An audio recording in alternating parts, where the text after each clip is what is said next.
And finally, looking to other news now, visiting the UAE for Abu Dhabi's Sustainability Week, Rami Bedewi hopes to inspire like-minded students with the creation of his hybrid electric three-wheel vehicle.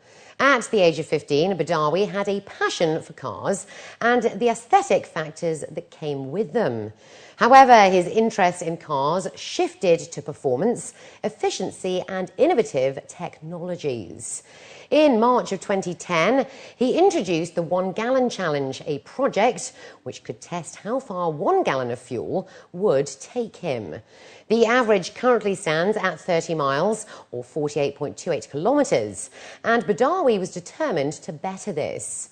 A high school student at the time, the American resident, began the construction process of the hybrid electric vehicle.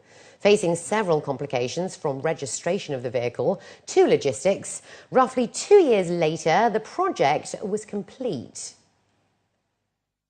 Well, basically, I took a bunch of off-the-shelf components and constructed them into a hybrid electric vehicle capable of much higher efficiencies than most streetcars these days, achieving about 180 miles per gallon. In March 2012, the 18-year-old embarked on his journey from New York City to Washington, D.C., aiming to drive 230 miles or 370 kilometres on a gallon of fuel. Successfully completing his trip after 12 hours, the mechanical engineering student announced that his mission is a good step for the future.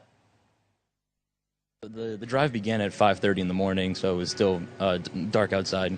And I began in Jersey City. And the first 2 hours was actually very discouraging, as I only, going through the city, I only went through about a total of 15 miles, but it took 2 hours and depleted my batteries almost completely. So I was very discouraged at that point and obviously very tired, having not slept the night before. But once I started to get on some of the slightly bigger roads where the speed limit was about 40 miles an hour, the car began to perform very efficiently. And it was, although it was a long drive, the total drive was about 12 hours long, and I stopped about 4 times along the way. It was a very rewarding experience.